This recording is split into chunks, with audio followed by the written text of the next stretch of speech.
पढ़ायो हली हलिया मुल्तान शरीफ में नूरानी दरगाह। मुझे ख्याल में सभिनी खे ईंदी आहे, तो गॾिजी करे हली हलिया मुल्तान शरीफ में नूरानी दरगाह। बहाउद्दीन ज़करिया बेवाहन जी वाह। हली हलिया मुल्तान शरीफ में नूरानी दरगाह, नूरानी दरगाह।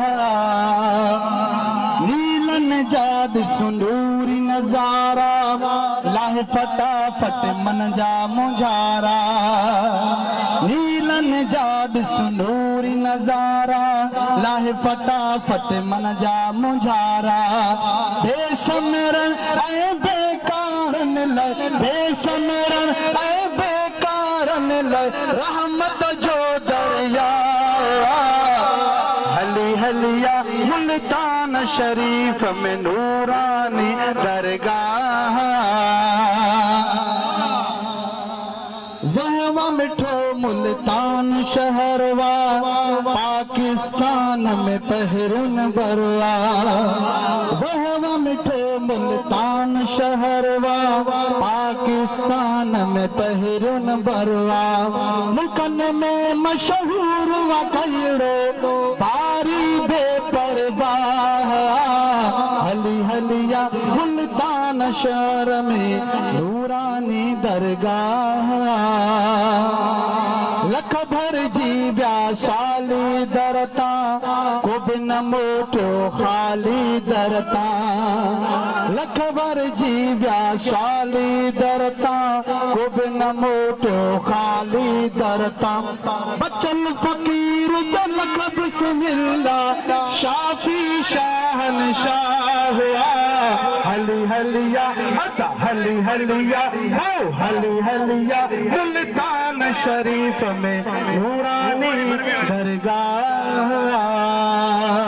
नारो बुधायो हजरत पीर गोंदवाल, सखी पीर गोंदवाल हक मदद मुर्शिद गोंदवाल। बिना ताखीर आलमी शोहरत याफ्ता सना खान तकरीबन टीवी चैनल हुजन या का बी महफिल हुजे ऐं दरगाह सखी सुल्तान बाहू, जंहिंजो बचड़ो उर्स में पीर साईं सखी खाल सुल्तान जन अची करे सालाना खिताब भी फरमाईंदा आहिनि।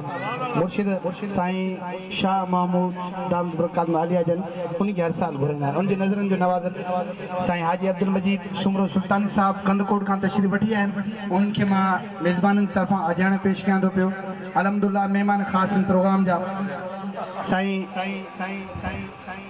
पीर गुलाम आबिद हुसैन कुरैशी बादशाह ऐं साईं वाजिद हुसैन कुरैशी बादशाह ऐं ॿिया दोस्त जेके आहिनि साईं जा महिमान मोहतरम उस्ताद अब्दुल रशीद खान चाचड़ ऐं हाजी माई खान ऐं साईं जा प्यारा शेख साहिबान बि दोस्त डॉक्टर बख्तियार अहमद ऐं अदो अब्दुल फताह उहे तशरीफ़ वठी आया। इन सभिनी खे हिन ॻोठ ऐं बिलख़ुसूस असांजे प्यारे मोहतरम क़ाबिल एहतराम चाचे हाजी हाकिम अली चाचड़ सोरवर्दी, डॉक्टर नेमतुल्लाह ऐं अदे इहसान साहब, उस्ताद मलार, अदो अली हसन, इरफान, हाफिज अजब गुल ऐं तमामु ॻोठ वारा केरनि जा नाला खणो मदीने वारा मुर्शिद सभिनि जे लाइ बेड़ो पार करे छॾींदा। तव्हां असांजे इस्तक़बालिया नारनि जी गूंज में साईं हाजी अब्दुल मजीद सुमरो सुल्तान साहब तशरीफ़ फरमा थींदा। नारा तकबीर, नारा रिसालत। ईअं न त पोइ